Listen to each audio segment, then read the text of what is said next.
Okay students, यहाँ तक हमने पढ़ लिया साइनेप्स तक। नेक्स्ट हमने पढ़ना है न्यूरोग्लिया सेल्स और इनका बेसिकली फंक्शन क्या है, और नेक्स्ट इसकी डिटेल्स भी देखेंगे। स्टूडेंट्स, मेरी आवाज़ आ रही है सब स्टूडेंट्स को? यस मैम, आ यस रही है मैम, आ आवाज। रही है।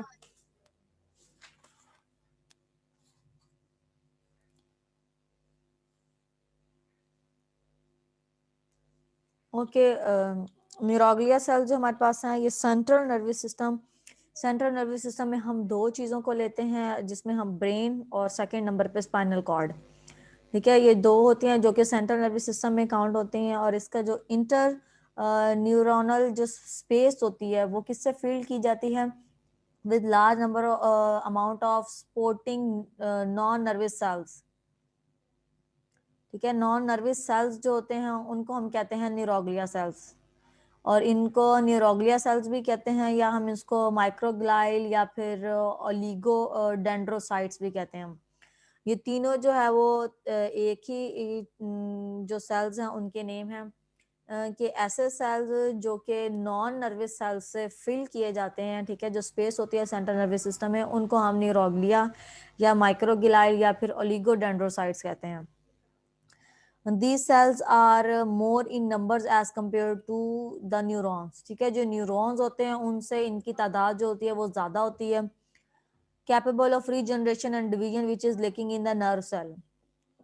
जब हम नर्व सेल्स की बात करते हैं पूरी बॉडी में, जो नर्व सेल्स होते हैं ये एक ऐसे सेल्स हैं ना तो ये रीजनरेट कर सकते हैं और ना ही इनमें डिवीजन की कैपेबिलिटी होती है। जबकि हम जब न्यूरोग्लिया सेल्स की बात करते हैं तो इनमें रीजनरेशन का ये मतलब होता है कि अगर ये सेल्स डिस्ट्रॉय हो जाते हैं तो ये दोबारा से भी रीजनरेट करके अपने जो फंक्शंस है परफॉर्म कर सकते हैं। लेकिन जब हम नर्व सेल की बात करते हैं, अगर नर्व सेल जो है वो डिस्ट्रॉय हो जाए तो वो दोबारा से जनरेट नहीं हो सकते।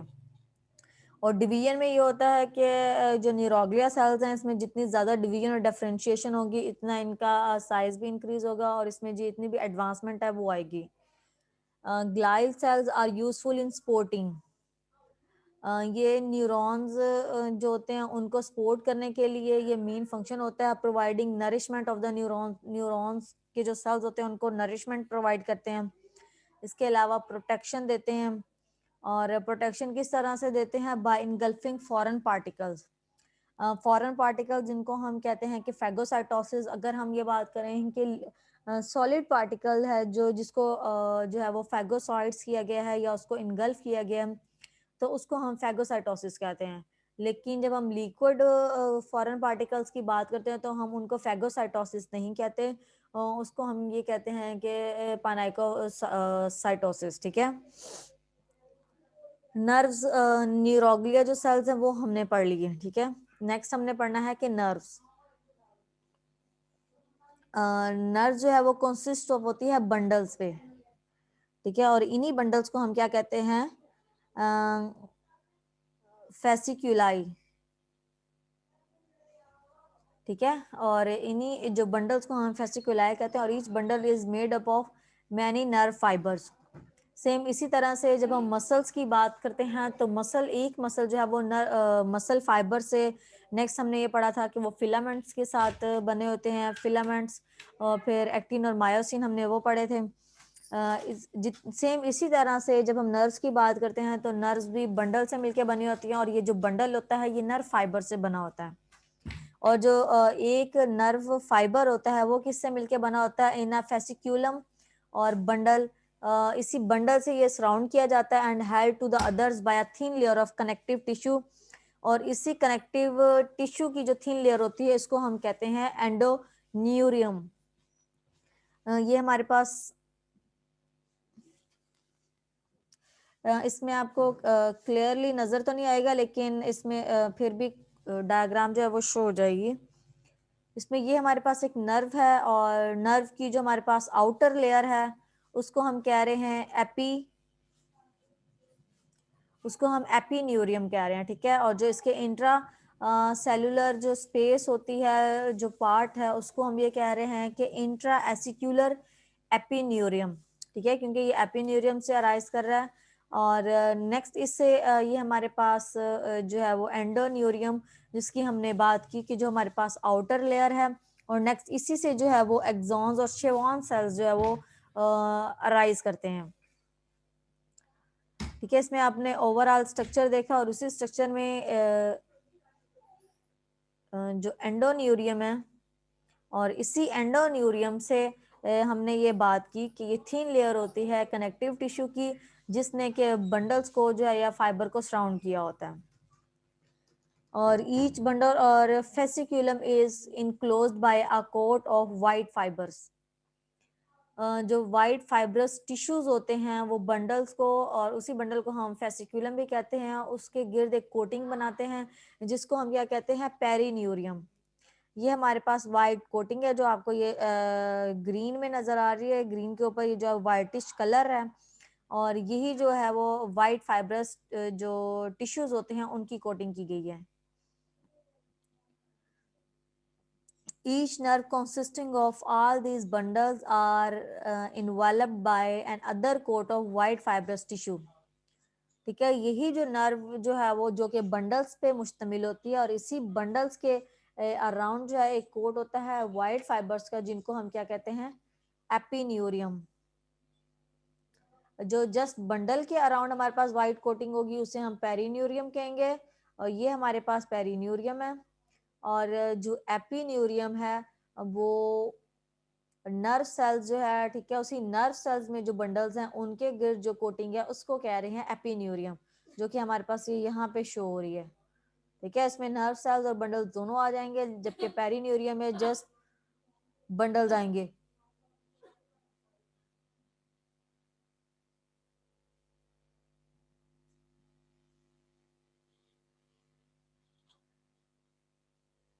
ओके, मैं इसमें ये बता रही हूँ कि ये जो न्यूरोग्लिया सेल्स और नर्व्स, इन दोनों का मैंने डिफरेंस बताया है कि सेंट्रल नर्वस सिस्टम में जो स्पेस होती है उसमें जो फीलिंग होगी वो किस तरह के जो सेल्स होंगे वो नॉन नर्वस सेल्स होंगे, और उन्हीं नॉन नर्वस सेल्स को हम न्यूरोग्लिया सेल्स कहते हैं। नॉन नर्वस सेल्स को न्यूरोग्लिया या फिर माइक्रोग्लाइल सेल्स भी कहते हैं, या ओलिगोडेंड्रोसाइट्स भी कहते हैं। इसमें और भी टाइप्स हैं 3-4, तो इंशाल्लाह अगर टाइम मिले तो वो भी डिस्कस करेंगे। ये जो न्यूरोग्लिया सेल्स होते हैं ये नंबर्स में लार्ज होते हैं एज कम्पेयर टू न्यूरॉन्स के। और दूसरा ये कि जो न्यूरोग्लिया सेल्स होते हैं इनमें रीजनरेशन और डिवीजन दोनों की कैपेबिलिटी होती है as compare to nerve cells के। नर्व सेल्स ना तो रीजनरेट कर सकते हैं और ना ही उनमें डिवीजन की एबिलिटी होती है। जो ग्लाइल सेल्स होते हैं इनका बेसिकली ये काम होता है कि इन्होंने सपोर्टिंग करनी होती है न्यूरॉन्स की, इसके अलावा जो न्यूरॉन्स होते हैं उनको नरिशमेंट प्रोवाइड करनी होती है। नरिशमेंट के साथ साथ न्यूरॉन्स होती हैं उनको प्रोटेक्शन करनी होती है। प्रोटेक्शन किस लिए करते हैं, ताकि कोई भी फॉरेन पार्टिकल है जैसे ही अटैक करे न्यूरॉन पे तो उसको फैगोसाइटोस कर लिया जाए, और इस तरह से फैगोसाइटोसिस के थ्रू जो है न्यूरॉन्स को प्रोटेक्ट किया जाता है। ठीक है, यही ग्लाइल सेल्स प्रोटेक्शन में हेल्प करते हैं। इसके बाद हमने नर्व्स की बात की। बॉडी में हम नर्व्स पढ़ते हैं, उसमें हमारे पास दो तरह की हैं, क्रेनियल है और स्पाइनल नर्व है, जिनको हम क्रेनियल को सेरिब्रल नर्व्स भी कहते हैं। ये ऐसी नर्व्स होती हैं जो कि ब्रेन से अराइज करती हैं या फिर जो ब्रेन का पार्ट होता है उससे अराइज करते हैं। लेकिन जो स्पाइनल नर्व्स होती हैं वो जस्ट स्पाइनल कॉर्ड होता है उससे अराइज करती हैं। और इन्हीं नर्व्स का हम स्ट्रक्चर की बात कर रहे हैं कि इन्हीं नर्व्स में जो किस से मिलके बनी होती हैं, बंडल से मिलके बनी होती हैं, जिनको हम फेसिकुलाई कहते हैं। और यही जो बंडल होता है ये नर्व फाइबर से मिलके बना होता है। सेम इसी तरह से जब हम मसल्स का पढ़ते हैं, मसल्स में भी हमने ये पढ़ा था कि मसल जो है वो मसल फाइबर से, मसल फाइबर के बाद जो है वो मसल फिलामेंट से, फिलामेंट में जो है नेक्स्ट हमारे पास एक्टिन और मायोसिन जो है वो फिलामेंट से थिन और थिक। ठीक है, सेम इसी तरह से यही नर्व जो होती हैं ये बंडल से मिलके बनी होती है, और इन्हीं बंडल्स ने नेक्स्ट ये किससे मिलके बने होते हैं, नर्व फाइबर से। और ये जो ईच फाइबर इन फेसिकुलम और बंडल इज सराउंडेड, और यही फाइबर किससे सराउंड किया जाता है, thin layer of connective tissue, जिसको हम एंडोन्यूरियम कह रहे हैं। ये हमारे पास एंडोन्यूरियम है, ये जो हमारे पास व्हाइट कलर का आपको मटेरियल नजर आ रहा है ये इसको सराउंड किया हुआ है, इसको हम एंडोन्यूरियम कह रहे हैं। और इसके अलावा जो बंडल को हमारे पास सराउंड करती है या फेसिक्यूलम को सराउंड करेगी, जो फाइबर को सराउंड करेगी उसे हम एंडोन्यूरियम कहेंगे। ठीक है, और जो बंडल को सराउंड करेगी उसे हम कहेंगे पेरिन्यूरियम, ठीक है, और इसके ऑपोजिट में जो नर्व होती है उसको सराउंड करेगी उसे हम पेरिन्यूरियम कहते हैं। पेरिन्यूरियम को हम सबसे आउटर लेयर भी कहते हैं क्योंकि इसने नर्व को सराउंड किया हुआ है, और इसके ऑपोजिट में जो पेरिन्यूरियम होती है उसने जो बंडल होता है उसको सराउंड किया होता है, और एंडोन्यूरियम सबसे इनर लेयर होती है जिसने के जो फाइबर होता है उसको सराउंड किया होता है। ठीक है, यहाँ तक सब स्टूडेंट्स को समझ आ गई?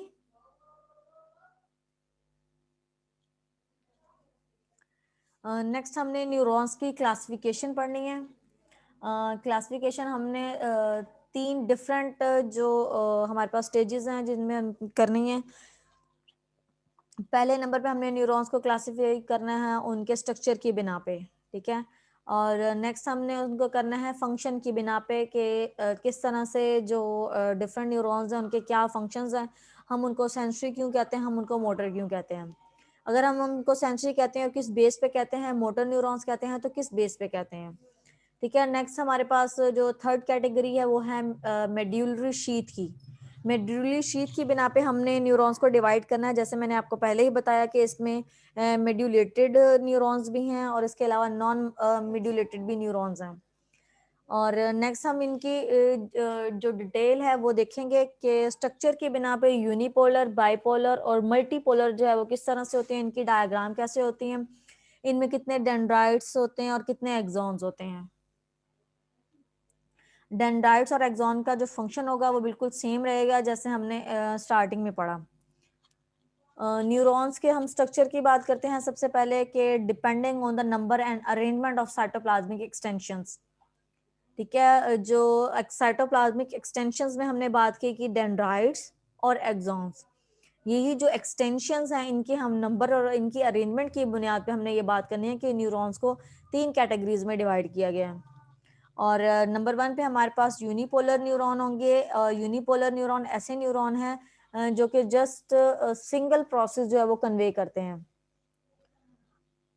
ठीक है, it is also called monopolar neuron, और सिंगल प्रोसेस की वजह से इसको हम मोनोपोलर भी कह रहे हैं या यूनिपोलर भी कह रहे हैं। सिंगल प्रोसेस हमारे पास प्रोसेस जो है वो यही है कि जो नर्व इम्पल्स होती है उसको एक न्यूरॉन से दूसरे न्यूरॉन तक कन्वे करना। बाइपोलर न्यूरॉन में हमने जो टू प्रोसेस होते हैं एट ए टाइम कन्वे करने होते हैं, और वो किस तरह से करेंगे, ये हमारे पास जो है वो बाइपोलर न्यूरॉन है।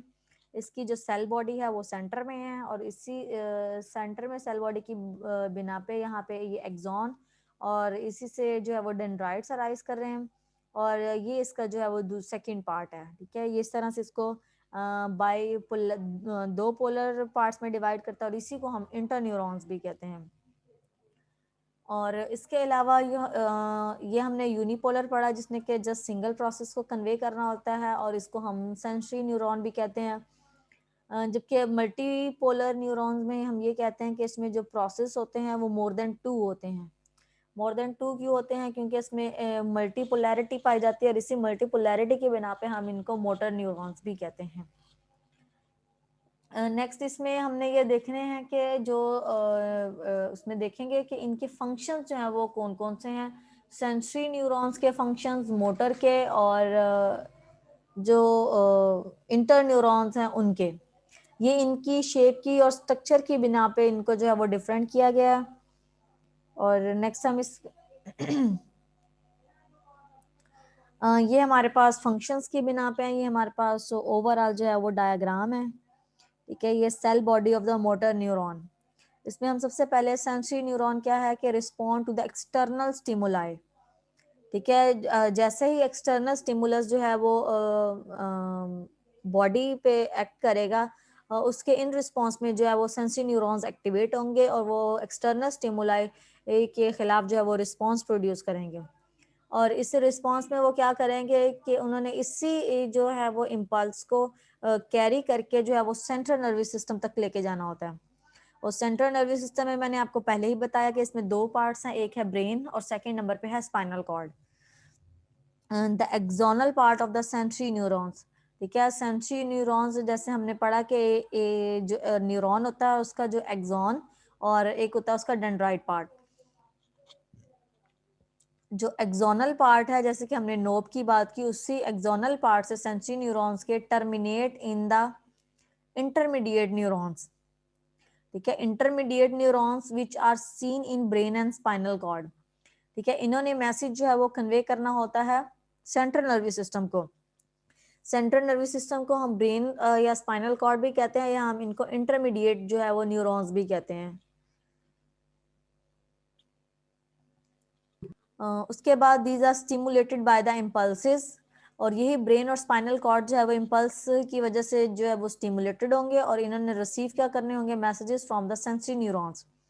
वो सेंसरी न्यूरॉन से मैसेज को रिसीव करने के बाद उन्होंने क्या करना है कि मोटर न्यूरॉन्स ने जो ब्रेन और स्पाइनल कॉर्ड ने मैसेज देने हैं, मोटर न्यूरॉन्स ने उनको कैरी करके इम्पल्सेस को from the central nervous system से towards the effector. Effector organs में हम इनमें ग्लैंड्स की बात करते हैं, मसल्स की बात करते हैं, कि which brings about response.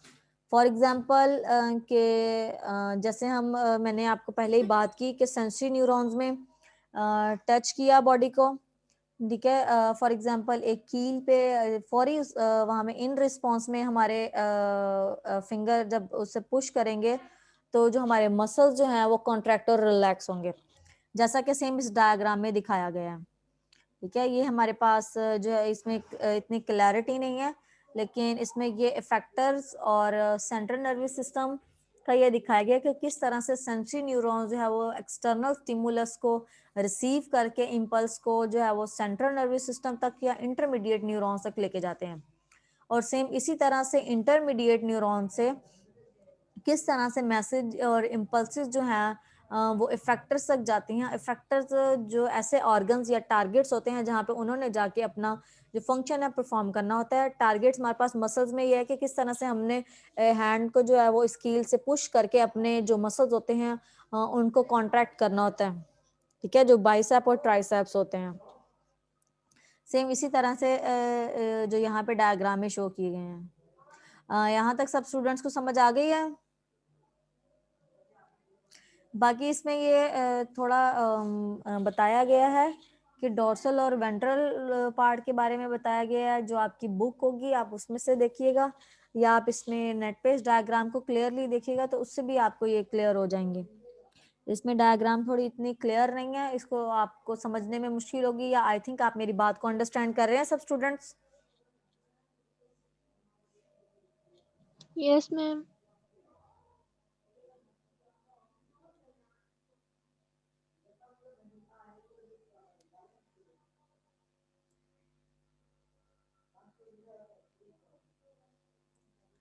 Okay, यहाँ पे बाकी क्लास हो रही है कि आवाज नहीं आ रही सबको?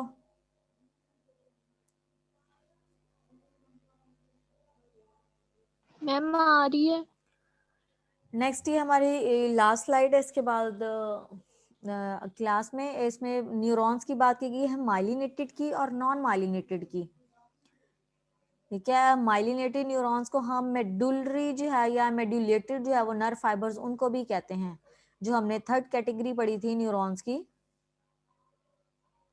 जो थर्ड कैटेगरी पढ़ी थी मेड्यूलेटेड और नॉन मेड्यूलेटेड, उसकी हम बात कर रहे हैं कि ऐसे न्यूरॉन्स जो कि माइलिनेटेड हैं, जिनके गिर जो है वो शेवान सेल्स जो है मौजूद है, और इन्हीं शेवान सेल्स ने हमने पढ़ा था कि इंसुलेटिंग जो है वो फैटी लेयर रिलीज करनी होती है, सिक्रीट करनी होती है, जिसको हम माइलिन शीथ कहते हैं। It is interrupted at regular intervals called node of Ranvier, ठीक है। ये डिफरेंट जो इंटरवल्स होते हैं, नोड्स होते हैं, ये वहाँ पे ये इंटरप्टेड होती है, वहाँ ये ब्रेक हो जाती है।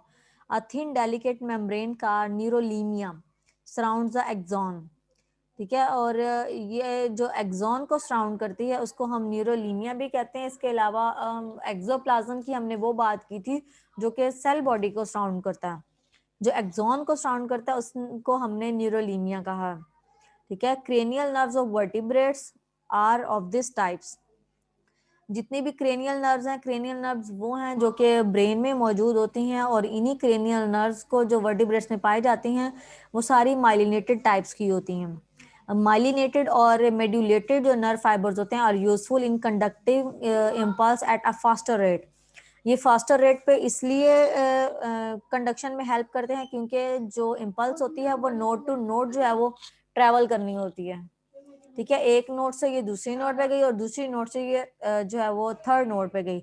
इस तरह से इनका जो रेट होता है वो फास्टर हो जाते हैं। लेकिन जब हम नॉन माइलिनेटेड की करेंगे तो जो नर्व इम्पल्स होगी वो नोड से नोड जो है वो मूव नहीं करेगी, क्योंकि उसमें जो है माइलिन शीट की जो है वो प्रेजेंस नहीं होगी, एब्सेंस होगी। और इसी की बिना पे जो इम्पल्स होगी वो एक लेंथ के अकॉर्डिंग जो है वो मूव करेगी। इसके अलावा as the impulse jumps from the node of Ranvier to another, जब एक नोड से दूसरे नोड तक जंप करेगी और इसी जो कंडक्शन होगी इम्पल्स की, इसको हम कहेंगे सॉलिटरी कंडक्शन, जो कि मैंने आपको पहले भी बताया कि ह्यूमंस में इसकी नॉर्मल स्पीड जो होती है वो 100 मीटर पर सेकेंड होती है, जबकि मैक्सिमम स्पीड जो अभी तक रिकॉर्ड की गई है वो 120 मीटर पर सेकेंड है। जबकि नॉन माइलिनेटेड न्यूरॉन्स या नॉन मेडुलेटेड जो नर्व फाइबर्स हैं उसकी हम बात करते हैं, the axon of this type fibres lacks the myelin sheath. ऐसे न्यूरॉन्स जिनमें कि माइलिन शीथ की कमी होती है as the Schwann cells present around the nerve fibres, ठीक है। और इसमें प्रेजेंट होने की वजह से वो शीथ जो है वो सिक्रीट नहीं करते, और इनको हम ये कहते हैं कि ये नॉन माइलिनेटेड न्यूरॉन्स हैं। They are present in the autonomous nervous system. Next आपने ये पढ़ा होगा कि सिंपैथेटिक, पैरासिम्पैथेटिक, ऑटोनोमस, और इसमें सिस्टम की आपने टाइप्स पढ़ी होंगी, सोमैटिक नर्वस सिस्टम। जबकि हम जब सोमैटिक और ऑटोनोमस नर्वस सिस्टम की बात करते हैं तो जो ऑटोनोमस नर्व सिस्टम है उसमें जो नर्व्स मौजूद होती हैं वर्टिब्रेट्स में, ये उनमें प्रेजेंट होते हैं नॉन माइलिनेटेड न्यूरॉन्स। और इसके अलावा जब हम इनवर्टिब्रेट्स का जो नर्वस सिस्टम होता है उसमें सारे जितने के जितने भी न्यूरॉन्स होते हैं वो नॉन माइलिनेटेड होते हैं, क्योंकि जो इनवर्टिब्रेट्स हैं उसमें एडवांसमेंट नहीं हुई, जो वर्टिब्रेट्स हैं उनमें एडवांसमेंट हुई है, जिसकी वजह से उनमें माइलिनेटेड न्यूरॉन्स प्रेजेंट है। These nerve fibres are help in the conduction of impulses, ठीक है। और इनका बेसिकली क्या काम होता है कि इनके इम्पल्स को जो है वो कंडक्ट करके एक पार्ट से दूसरे पार्ट तक पहुंचाना होता है, but at much slower rate as compare to the myelinated nerve fibres. ये मैंने आपको इसमें पहले ही बता दिया कि स्लोअर और फास्टर रेट क्यों होता है। फास्टर रेट जो है वो माइलिनेटेड न्यूरॉन में इस वजह से होता है क्योंकि जो इम्पल्स होती है वो नोड से नोड जो है वो ट्रेवल करनी होती है, जबकि नॉन माइलिनेटेड न्यूरॉन्स में नोड से नोड जो है वो ट्रेवल नहीं करती, वो लेंथ के अकॉर्डिंग ट्रेवल करती है, इसलिए इसमें टाइम लगता है। ये हमारे पास नॉन माइलिनेटेड न्यूरॉन है बी टाइप, जो हमारे पास ए टाइप है वो हमारे पास है माइलिनेटेड न्यूरॉन्स की, और इनको हम मेडुलरी और नॉन मेडुलरी जो है वो नर्व फाइबर्स भी कहते हैं। ओके स्टूडेंट्स, यहाँ तक आपके जो एनिमल टिश्यूज थे वो ख़त्म हो गए हैं। इंशाल्लाह जब आपकी नेक्स्ट क्लास होगी तो उसमें आपको और टॉपिक है वो डिस्कस करेंगे। आपके जितने भी टिश्यूज़ की टाइप्स थी ऑलमोस्ट जो है वो कंप्लीट हो गई हैं। इसके अलावा अगर कोई रह गई हुई तो वो भी हम डिस्कस करेंगे। क्या अगर स्टूडेंट्स को किसी स्टूडेंट्स को कोई बात समझ नहीं आई या कुछ पूछना हो तो आप पूछ सकते हैं। और सब स्टूडेंट्स ने अपनी अटेंडेंस जो है वो जो आपका क्लास का ग्रुप है उसमें मार्क करनी है।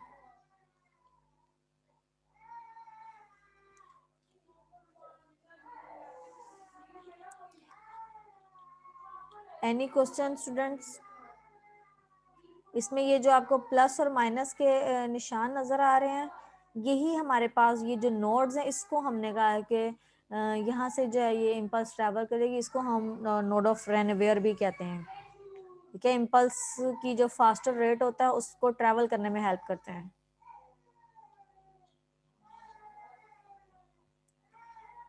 स्टूडेंट्स आपको मेरी आवाज़ आ रही है? आप लोग इतना लेट रिस्पॉन्स क्यों देते हैं? जी मैम आ रही है। अगर आप क्लास सुनते वक्त फौरी रिस्पॉन्स देते हैं यस मैम कि हमें समझ आ रही है या हमें नहीं आ रही है मैम, ये बता दें। आप लोगों की जस्ट वाहिद क्लास है जो इतनी लेट रिस्पॉन्स कर दिया, पता नहीं आप लोग क्या करते हैं। मैं आवाज का नहीं पूछ रही, मैं ये पूछ रही हूँ कि आपको समझ आ गई है सारी? कोई क्वेश्चन कुछ हाँ पूछ? जी मैम आ गई है। ओके, जब आप सब स्टूडेंट सुन रहे होते हैं तो टाइम पे रिप्लाई किया करें ना, बताया करें कि जी मैम समझ आ गई है, ये बात हमें समझ नहीं आई। 3-3 4-4 दफा बोलना पड़ता है, आप लोग पता नहीं कहाँ गायब होते हैं। Sorry ma'am.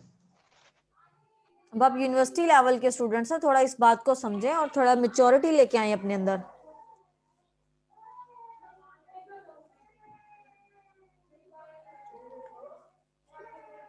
वो इसमें एक्चुअली जो यहाँ पे जो माइक कनेक्ट है ना, वो उससे सुना नहीं जा सकता, बोल सकते हैं।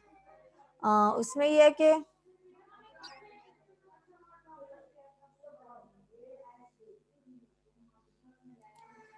इतने स्टूडेंट्स हैं, यस मैम या नो मैम कहने में तो इतना टाइपिंग में टाइम नहीं लगता। अगर कोई क्वेश्चन पूछना हो तो वो एक अलग बात है, उसमें टाइम लग जाता है। आप स्टूडेंट्स की वाहिद क्लास है जो इतना लेट रिस्पॉन्स करती है लेक्चर टाइम में।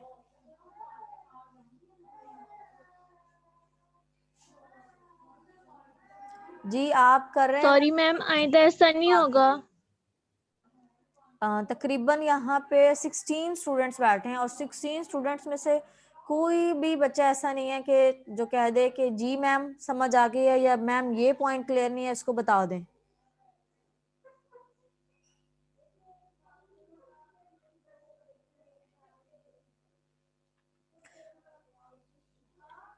साथ साथ रिस्पॉन्स किया करें, वरना नेक्स्ट टाइम से ये होगा कि जो स्टूडेंट आंसर करेगा जस्ट उसी का ही जो है वो प्रेजेंट और एब्सेंट में नाम मार्क होगा, वरना आप लोगों की अटेंडेंस काउंट नहीं होगी। ये बात मैं आपको पहले बता दूं।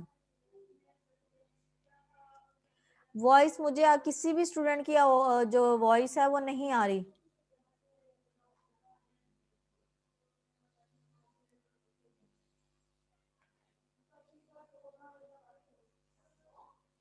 चले नेक्स्ट टाइम ये मिस्टेक नहीं होनी चाहिए, इसमें फौरी रिप्लाई दिया करें कि यस या no. Okay students, take care, अल्लाह हाफिज। अल्लाह हाफिज़। अल्लाह हाफिज़।